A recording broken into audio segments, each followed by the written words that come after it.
എന്തുകൊണ്ടാണ് മുസ്ലിങ്ങൾ ഏക സിവിൽ കോഡിനെ എതിർക്കുന്നത് എന്ന ചോദ്യത്തിനുള്ള രണ്ടാമത്തെ ഉത്തരം അത് ഇന്ത്യയുടെ മതനിരപേക്ഷതയ്ക്ക് പൂർണ്ണമായും എതിരാണ് എന്ന്. ഇന്ത്യ രാജ്യത്തിൻ്റെ അടിസ്ഥാനപരമായ മൂല്യങ്ങളിലൊന്നാണ് അതിൻ്റെ മതനിരപേക്ഷത. രാജ്യത്തെക്കുറിച്ച് നമ്മുടെ ഭരണഘടന പറഞ്ഞിട്ടുള്ളത് തന്നെ sovereign socialist secular democratic republic എന്നാണ്. പരമാധികാര രാജ്യമാണ്, സാമ്പത്തികമായ അവസര സമത്വം നൽകുന്ന രാജ്യമാണ്, അത് മതനിരപേക്ഷതയാണ് രാജ്യത്തിൻ്റെ അടിത്തറ, അതോടൊപ്പം തന്നെ ജനാധിപത്യവും. ഇത് നമ്മുടെ കോൺസ്റ്റിറ്റ്യൂഷൻ്റെ, നമ്മുടെ ഭരണഘടനയുടെ പ്രിയാമ്പിളിൽ, അതിൻ്റെ ആമുഖത്തിൽ നമ്മളിങ്ങനെ കാണാം. We the people of India having solemnly resolve to constitute India into a sovereign socialist secular democratic republic and to secure all the citizens justice, social, economic and political liberty of thought, expression, belief, faith and worship, equality of status and of opportunity, and to promote among them fraternity, assuring the dignity of the individual and the unity and integrity of the nation.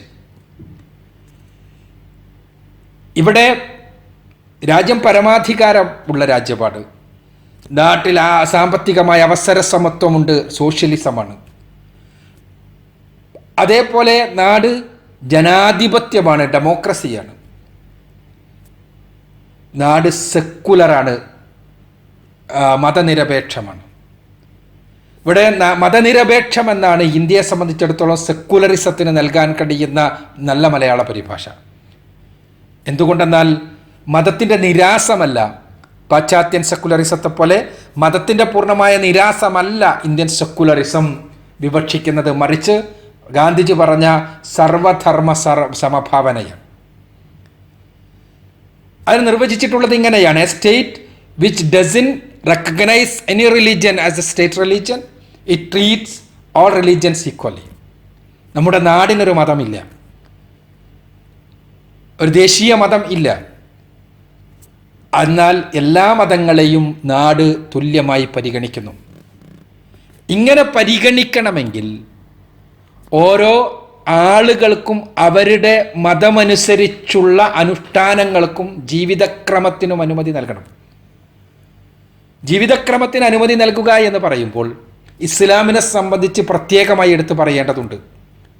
മറ്റു പല മതങ്ങളും ഒരു വിശ്വാസ പ്രമാണത്തിൻ്റെ ചുറ്റുമുള്ള ചില അനുഷ്ഠാനങ്ങളിൽ മാത്രം അധിഷ്ഠിതമാണ്. ആ അനുഷ്ഠാനങ്ങൾ ഉണ്ടാകുമ്പോൾ, ആ വിശ്വാസം ശരിയാകുമ്പോൾ അവരുടെ മതം പൂർണ്ണമായി. എന്നാൽ ഇസ്ലാം അങ്ങനെയല്ല. ഇസ്ലാം അതിൻ്റെ പദം തന്നെ സൂചിപ്പിക്കുന്നത് പോലെ സമർപ്പണമെന്നാണ് ഇസ്ലാം എന്ന ശബ്ദത്തിനർത്ഥം. ജീവിതത്തെ സമ്പൂർണ്ണമായി സർവശക്തന് സമർപ്പിക്കുന്നതിൻ്റെ പേരാണ് ഇസ്ലാം. അഥവാ ജീവിതത്തിൻ്റെ എല്ലാ രംഗത്തും പടച്ചവൻ്റെ നിയമങ്ങൾ, ദൈവദത്തമായ നിയമങ്ങൾ അനുസരിക്കേണ്ടതുണ്ട്. പടച്ചവൻ്റെ നിയമങ്ങൾ കേവലം അനുഷ്ഠാനങ്ങളിൽ മാത്രമല്ലയുള്ളത്, ആരാധനാമുറകളിലും പ്രാർത്ഥനകളിലും മാത്രമല്ലയുള്ളത്, ജീവിതത്തിൻ്റെ ഓരോ രംഗത്തേക്കുമുണ്ട് എന്നാണ് ഖുർആനും നബി ചര്യയും നമ്മെ പഠിപ്പിക്കുന്നത്. അതുകൊണ്ട് തന്നെ നമസ്കാരവും നോമ്പും സക്കാത്തും ഹജ്ജുമെല്ലാം എത്രത്തോളം പ്രധാനപ്പെട്ടതാണോ മുസ്ലിമിന്, അതേപോലെ തന്നെ അവന് പ്രധാനപ്പെട്ടതാണ് അവൻ്റെ വസ്ത്രധാരണവും അവൻ്റെ സാമ്പത്തിക സമാഹരണവും സമ്പത്ത് ചെലവഴിക്കുന്നതും അവൻ്റെ വിവാഹവും വിവാഹമോചനവുമെല്ലാം. ഇവിടെയെല്ലാം പടച്ചവൻ്റെ നിയമങ്ങൾ അനുസരിക്കുവാൻ അവൻ ബാധ്യസ്ഥനാണ് എന്നർത്ഥം. അയാളുടെ മതം പൂർണ്ണമാകണമെങ്കിൽ അയാൾക്ക് ഈ നിയമങ്ങൾ അനുസരിക്കാതിരിക്കാൻ കഴിയില്ല. ഇവിടെ കേവലം കുറേ റിച്വൽസ് അല്ല ഇസ്ലാമിൻ്റേത്. ആ റിച്വൽസിൽ ആരും ഇടപെടുന്നില്ല എന്ന് പറഞ്ഞുകൊണ്ട് ഈ ഏക സിവിൽ കോഡിനെ ന്യായീകരിക്കുന്നതിന് അർത്ഥമില്ല. വിവാഹത്തിൻ്റെ കാര്യം തന്നെ എടുക്കുക. ഇന്ത്യയിൽ അടിസ്ഥാനപരമായി 2 തരം വിവാഹങ്ങളുണ്ട്. ഒന്ന് മതപരം, മറ്റൊന്ന് മതേതരം. മതേതരമായ വിവാഹങ്ങൾക്ക് വേണ്ടിയാണ് ദ സ്പെഷ്യൽ മാരേജ് ആക്ട് 1954 ഉള്ളത്. 1954 പ്രത്യേക വിവാഹ നിയമം. ആ വിവാഹ നിയമം അനുസരിച്ച് നിങ്ങൾ ഏത് മതക്കാരനാണെങ്കിലും ഏത് മതക്കാരിയാണെങ്കിലും നിങ്ങൾക്ക് വിവാഹം ചെയ്യാം, പരസ്പരം സുഖമായി ജീവിക്കാം, സംതൃപ്തമായ കുടുംബ ബന്ധം തുടരാം. അവിടെ നിങ്ങൾ രണ്ടുപേർ കരുതിയാൽ മതി, വിചാരിച്ചാൽ മതി. ആ നിയമം അനുസരിച്ച് നിങ്ങൾ വിവാഹിതരായി കഴിഞ്ഞാൽ ആ നിയമത്തിൻ്റെ തലത്തിലായിരിക്കും നിങ്ങളുടെ പിന്നീടുള്ള ജീവിതം മുഴുവനും. അവിടെ നിങ്ങൾ അങ്ങനെ വിവാഹം ചെയ്താൽ നിങ്ങളുടെ മക്കൾക്കുള്ള അനന്തര സ്വത്താണെങ്കിലും അതേപോലെയുള്ള കാര്യങ്ങളാണെങ്കിലുമെല്ലാം ആ വിവാഹത്തിൻ്റെ അടിസ്ഥാനത്തിൽ അല്ലെങ്കിൽ ഇന്ത്യയിലെ പൊതു നിയമം അനുസരിച്ചായിരിക്കും. ഇതല്ലാത്ത 5 തരം വിവാഹ ആക്ടുകളുണ്ട് ഇന്ത്യ രാജ്യത്ത്. ഒന്നാമത്തേത്, ഏറ്റവും പഴയത് എന്ന് പറയാൻ കഴിയുന്നത് ദ ഇന്ത്യൻ ക്രിസ്ത്യൻ മാരേജ് ആക്ടാണ്. 1872 പിന്നീടുള്ളത് Parsi marriage and divorce act ആണ്, 1936. പിന്നെയാണ് the Muslim personal law Shariat application act വരുന്നത് 1937. അതിനും ശേഷമാണ് ദ ഹിന്ദു മാരേജ് ആക്ട് വരുന്നത് 1955. ഹിന്ദു മാരേജ് ആക്ടിൻ്റെ നേരെ മുൻപ് ആണ് നേരത്തെ പറഞ്ഞ സ്പെഷ്യൽ മാരേജ് ആക്ട് വരുന്നതെന്നർത്ഥം. അതിനുശേഷം ഇപ്പോൾ അടുത്താണ് 2012 ആനന്ദ് മാരേജ് അമെൻമെൻറ്റ് ആക്ട് വന്നത് സിഖുകാരുടേത്. അപ്പോൾ ഒരാൾക്ക് വിവാഹം ചെയ്യണമെങ്കിൽ ആ വിവാഹത്തിന് മുൻപ് തന്നെ ഞാൻ മതപരമായ നിയമമനുസരിച്ച് വിവാഹം ചെയ്യണമോ വേണ്ടയോ എന്ന് അയാൾക്ക് തീരുമാനിക്കാം. ആരും നിർബന്ധിക്കണ പ്രശ്നമില്ല. എന്നാൽ ഒരു മുസ്ലിമിന് അയാൾക്ക് മതപരമായി വിവാഹം ചെയ്യണമെന്ന് ആഗ്രഹമുണ്ടെങ്കിൽ മതപരമായി വിവാഹം ചെയ്യാൻ അവസരം ഉണ്ടാകണം. അവിടെ ഇതിൽ ഏത് നിയമമാണ് ഒരു ഏക സിവിൽ കോഡ് വരുമ്പോൾ നമ്മൾ സ്വീകരിക്കുക? ഓരോ നിയമങ്ങൾക്കും വ്യത്യാസമുണ്ട്. ഉദാഹരണത്തിന് മുസ്ലിമിനെ സംബന്ധിച്ചിടത്തോളം വിവാഹത്തെക്കുറിച്ചുള്ള സങ്കല്പം തന്നെ ഒരല്പം വ്യത്യാസമുണ്ട്. വിവാഹം ഒരു മതപരമായ ചടങ്ങല്ല മുസ്ലിമിന്, മറിച്ച് അത് കൃത്യമായ ലക്ഷ്യത്തോടു കൂടിയുള്ള ഒരു കരാറാണ്. പരിശുദ്ധ ഖുർആനിലെ 4-ാമത്തെ അധ്യായം സൂറത്തു നിസാഇലെ 21-ാമത്തെ വചനത്തിൽ പറഞ്ഞല്ലോ, വഅഖദന മിൻകും മീസാഖൻ അലീദ, അവർ നിങ്ങളിൽ നിന്ന് ശക്തമായ ബലിഷ്ഠമായ ഒരു കരാർ വാങ്ങിയിരിക്കുന്നു. ഇസ്ലാമിൻ്റെ വീക്ഷണത്തിൽ ബലിഷ്ഠമായൊരു കരാറാണ്, ഒരു കോൺട്രാക്റ്റാണ് വിവാഹം. ആ കോൺട്രാക്റ്റിൽ ഏർപ്പെടുമ്പോൾ അതിന് ചില തലങ്ങളുണ്ട്. അതല്ലാതെ ഒരു ഒരു ഒരു റിലീജിയസ് സാക്രമെൻ്റ് അല്ല ഇസ്ലാമിൻ്റെ വീക്ഷണത്തിൽ വിവാഹം. അഥവാ ഒരു പുരോഹിതൻ്റെയോ ആ രൂപത്തിലുള്ള ഏതെങ്കിലും തരത്തിൽ ഉള്ളൊരു ഇൻവോൾവ്മെൻ്റ് ആവശ്യമുള്ള ഒരു സംഗതിയല്ല വിവാഹം എന്നർത്ഥം. ഒരു പുരോഹിതനും ഇല്ലെങ്കിൽ ഇസ്ലാമിൽ വിവാഹം നടക്കും. അത് ഇന്ത്യൻ നിയമം അനുസരിച്ചും നടക്കും, ഇസ്ലാമിലെ യഥാർത്ഥ നിയമം അനുസരിച്ചും നടക്കും. ആ വിവാഹത്തിന് പക്ഷേ ഇസ്ലാം പഠിപ്പിക്കുന്ന ചില അടിസ്ഥാന മൂല്യങ്ങളുണ്ട്.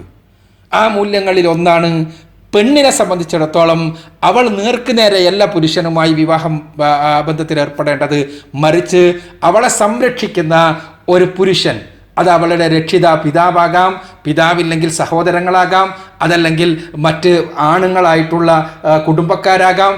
അത് ആരാണെങ്കിലും ഒരു വലിയ വേണം. വലിയില്ലാത്ത വിവാഹങ്ങൾ സാധുവല്ല എന്നാണ് ഇസ്ലാമിൻ്റെ വീക്ഷണം. റസൂലുള്ളാഹി സ്വല്ലല്ലാഹു അലൈഹി വസല്ലം പഠിപ്പിച്ച കാര്യമാണത്.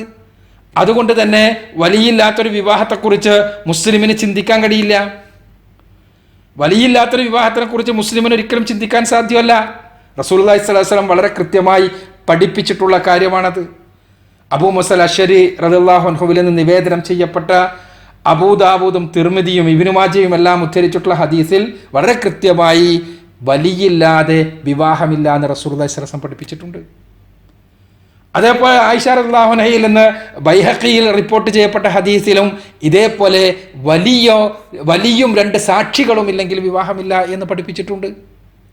ഇമാം അഹ്മദ് നിവേദനം ചെയ്യുന്ന ഹദീസിലാകട്ടെ വളരെ കൃത്യമായി വിവാഹത്തെക്കുറിച്ച് പറഞ്ഞിട്ടുള്ളത്, വലിയില്ലെങ്കിൽ വിവാഹം വാലിഡ് അല്ല, ഒരിക്കലും ഒരു സാധുവാവുകയില്ല എന്നാണ്. ഒരിക്കലും വലിയില്ലെങ്കിൽ വിവാഹം സാധുവാവില്ല. അപ്പൊ വലിയ നിർബന്ധമാണ് ഇസ്ലാമിലെ വിവാഹത്തിൽ. അവിടെ വലിയ പെണ്ണിന് ഇഷ്ടപ്പെട്ട ഒരു പുരുഷനെ വിവാഹം ചെയ്യാൻ അനുവദിച്ചിട്ടില്ലെങ്കിൽ, ന്യായമായ കാരണത്താൽ അല്ലെങ്കിൽ പിതാവ് അനുവദിച്ചിട്ടില്ലെങ്കിൽ അതിനടുത്ത വലിയിലേക്ക് പോകാൻ ഇസ്ലാം പെണ്ണിനെ അനുവദിച്ചിട്ടുണ്ട്. പക്ഷെ വലിയ വേണം. ന്യായമായ കാരണത്തിലല്ലാതെ അവൾക്ക് ഇഷ്ടപ്പെട്ട ഒരു ഭർത്താവിനെ വേൾക്കുവാൻ അവളെ വലിയ അനുവദിച്ചിട്ടില്ലെങ്കിൽ അടുത്തയാളിലേക്ക് അവസാനം ആരുമില്ലെങ്കിൽ ഭരണാധികാരിയിലേക്ക് വരെ എത്തുന്ന രൂപത്തിലാണ് ഇസ്ലാമിൻ്റെ വലിയ സങ്കല്പം. പക്ഷേ വലിയ നിർബന്ധമാണ്. വേറെ വിവാഹങ്ങളിലോ ഒന്നും ഈ ബാക്കി എല്ലാ വിവാഹ ആക്ടിലും അങ്ങനെ ഒരു പുരുഷന്റെ ആവശ്യം വരുന്നില്ല, അഥവാ ഒരു രക്ഷിതാവിൻ്റെ ആവശ്യം വരുന്നില്ല. അവിടെ രക്ഷിതാവ് നിർബന്ധമാണ് ഇസ്ലാമിൽ. ബാക്കി ഏതെടുത്താലും ഇപ്പോൾ ഹിന്ദുമതപ്രകാരം മനുസ്മൃതിയിലെ 3-ാം അധ്യായം 24 മുതൽ 26 വരെയുള്ള വചനങ്ങളിൽ 8 തരം വിവാഹങ്ങളെക്കുറിച്ച് പറയുന്നുണ്ട്. ബ്രഹ്മം, ദൈവം, ആർഷം, പ്രാജപത്യം, ഗാന്ധർവം, ആസുരം, രാക്ഷസം, പൈശാചം തുടങ്ങിയവയാണ്. ഇത് 8 തരം വിവാഹങ്ങളിൽ പൈശാചം മാത്രമാണ് മനു ശരിയല്ല എന്ന് പറഞ്ഞിട്ടുള്ളത്. പൈശാച വിവാഹം ശരിയല്ല. പൈശാച വിവാഹം എന്ന് പറഞ്ഞാൽ തനിക്കിഷ്ടപ്പെട്ട പെണ്ണിന്, പക്ഷേ പെണ്ണിന് ഇഷ്ടമല്ല, അവളെ മയക്കി കിടത്തിയിട്ടോ അവളെ തട്ടിക്കൊണ്ടുവരികയോ അവളെ പ്രയാസപ്പെടുത്തി കൊണ്ടുവരിക, എങ്ങനെയെങ്കിലും മയക്കിയിട്ടോ അല്ലെങ്കിൽ കണ്ണ് കെട്ടിയിട്ടോ എങ്ങനെയെങ്കിലും കെട്ടിയിട്ടോ എല്ലാം പിടിച്ചു കൊണ്ടുവരുന്നതിനാണ് പൈശാച വിവാഹം എന്ന് പറയുക. അത് പാടില്ല എന്ന് മനു പറഞ്ഞിട്ടുണ്ട്. ഇതല്ലാത്ത ബാക്കി ഏതുമാകാം. അതിലെ ഏറ്റവും നല്ല വിവാഹമായിട്ടുള്ള ബ്രഹ്മമാണ് പറഞ്ഞിട്ടുള്ളത്. ഓരോന്നും വിശദീകരിക്കണില്ല. ഗാന്ധർവ വിവാഹം പറ്റും. ഗാന്ധർവ വിവാഹം എന്ന് പറഞ്ഞാൽ എന്താണ്? ഒരാണും പെണ്ണും പ്രണയിക്കുന്നു, അങ്ങനെ അവർ തമ്മിൽ വിവാഹം ചെയ്യുന്നു. അവിടെ ഒരു രക്ഷിതാവിൻ്റെ ആവശ്യമില്ല. ആസുര വിവാഹം പറ്റും. രാക്ഷസ വിവാഹം പറ്റും. രാക്ഷസ വിവാഹം എന്ന് പറഞ്ഞാൽ ഒരു പെണ്ണിനെ ഇഷ്ടപ്പെട്ടു, അവൾക്കും ഇഷ്ടമാണ്, പക്ഷേ മാതാപിതാക്കൾ സമ്മതിക്കണില്ലെങ്കിൽ അവളെ തട്ടിക്കൊണ്ടുവരാം, എന്നിട്ട് വിവാഹം ചെയ്യാം. ഇതെല്ലാം മനു അനുവദിച്ചിട്ടുള്ള വിവാഹ രീതികളാണ്. പക്ഷെ അവിടെയെല്ലാം പെണ്ണിൻ്റെ രക്ഷിതാവ് എന്നത് ആവശ്യമില്ല. ഇവിടെ ഞാൻ സൂചിപ്പിക്കുന്നത്, ഇവിടെ ഒരു ഏക സിവിൽ കോഡ് വന്നു കഴിഞ്ഞാൽ ഇത് എല്ലാം കൂടി എങ്ങനെയാണ് യോജിക്കുക? ഒരിക്കലും യോജിപ്പിക്കാൻ കഴിയില്ല. എല്ലാറ്റിൻ്റെയും നന്മകൾ എടുത്തിട്ട് എന്നാണല്ലോ പറയുന്നത്. ഒരിക്കലും സാധ്യമല്ല.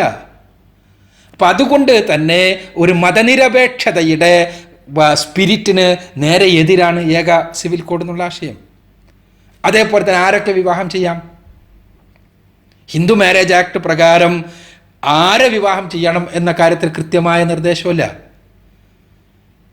സാപ്പിണ്ടയെ പാടില്ല എന്ന് പറഞ്ഞിട്ടുണ്ട്. അത് ഒരു ഹിന്ദു ഇതനുസരിച്ച് മാതാവിൻ്റെ 3-ാമത്തെ പരമ്പരയിലും പിതാവിൻ്റെ 5-ാമത്തെ പരമ്പരയിലും ബന്ധമുണ്ടാകരുത് എന്നാണ്. അത് വേറെ വിഷയമാണ്. ഞാൻ പറയുന്നത് അതല്ലാതെ കൃത്യമായി ആരെയൊക്കെ വിവാഹം ചെയ്യാൻ പാടില്ല എന്ന് പറഞ്ഞിട്ടില്ല. മുസ്ലിമിനെ സംബന്ധിച്ചിടത്തോളം അതല്ല.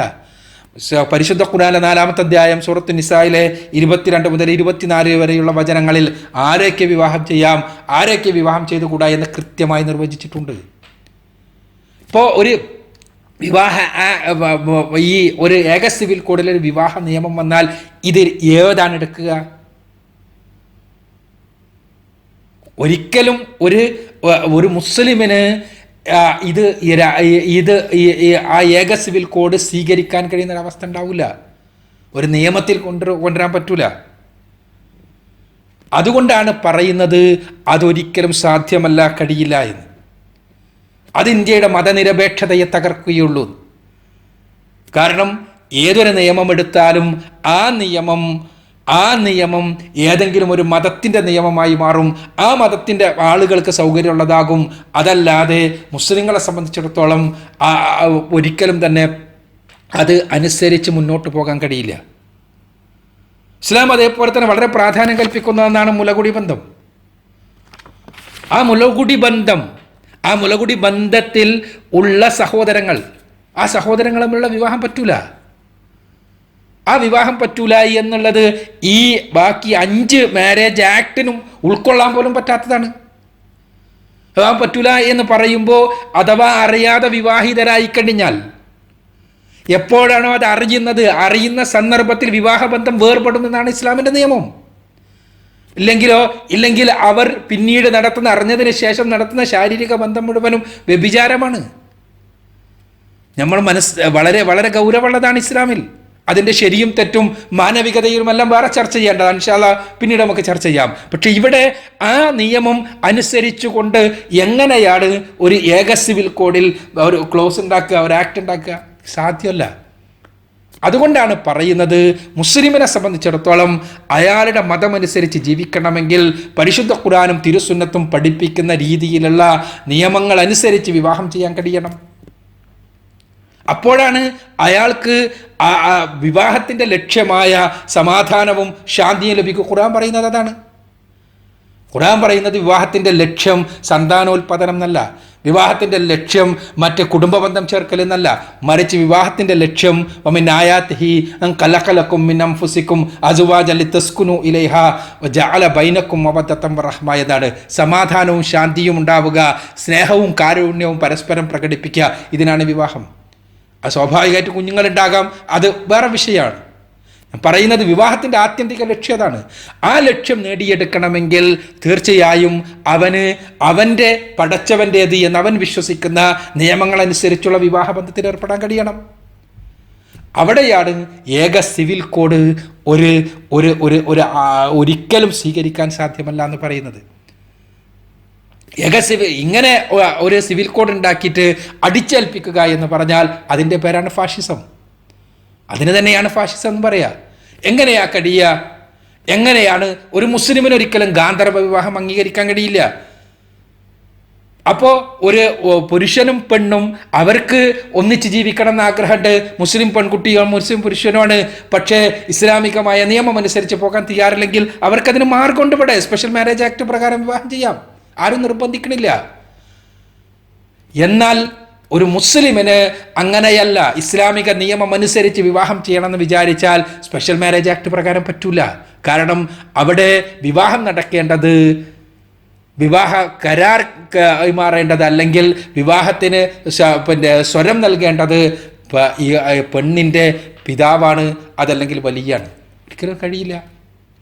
അപ്പം അതുകൊണ്ടാണ് പറയുന്നത് ഫാഷിസമാണ് മതനിരപേക്ഷതയല്ല ഈ ഏക സിവിൽ കോഡിലൂടെ ഉണ്ടാവുക.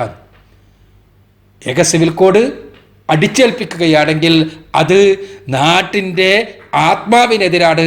മതനിരപേക്ഷ രാഷ്ട്രമെന്ന് പിന്നീട് ഈ രാജ്യത്തെക്കുറിച്ച് പറയാൻ കഴിയില്ല. സെക്കുലർ രാഷ്ട്രമെന്ന് പറയാൻ കഴിയില്ല. ഒരിക്കലും ഗാന്ധിജി പറഞ്ഞ സർവധർമ്മ സമഭാവന ഇവിടെ നിലനിൽക്കുന്നു എന്ന് പറയാൻ സാധ്യമല്ല എന്നർത്ഥം.